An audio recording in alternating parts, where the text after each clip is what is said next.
So, ngayon, ito na. Ang ganda kasi nito sa promise. Sa Alfu Pharmacy ko lang ito nabili. Itong dalawa. Yes.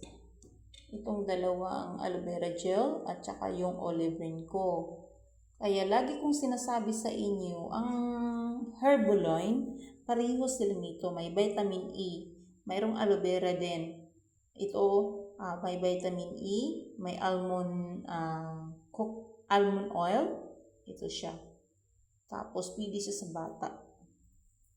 So, yung baby flu, yun, pwede yun. Petroleum jelly, Johnson & Johnson. 1, 2. Okay. Kahit anong kulay ng BB oil. Hindi ko po sinasabi na kulay green talaga or kulay pink talaga. Hindi. Kahit anong ganito lang.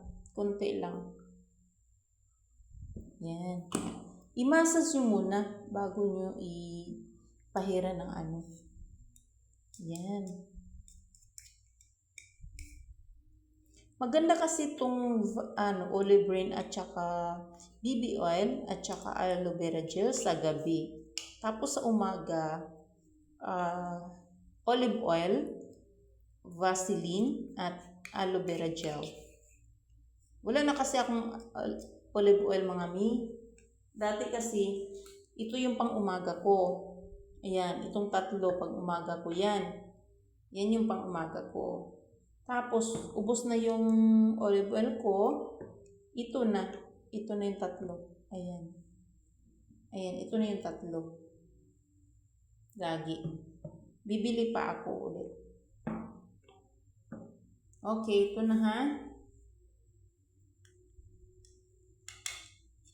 Kung wala kayong honey, so, ito pwede na rin ito gagamitin nyo sa melasma. Pero dapat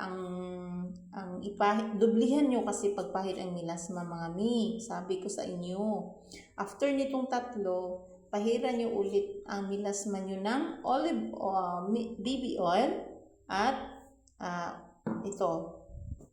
itong dalawa na to. BB oil at saka Vaseline. Oo. 2 patak nito. At ito naman ay 1/8 teaspoon para sa melasma.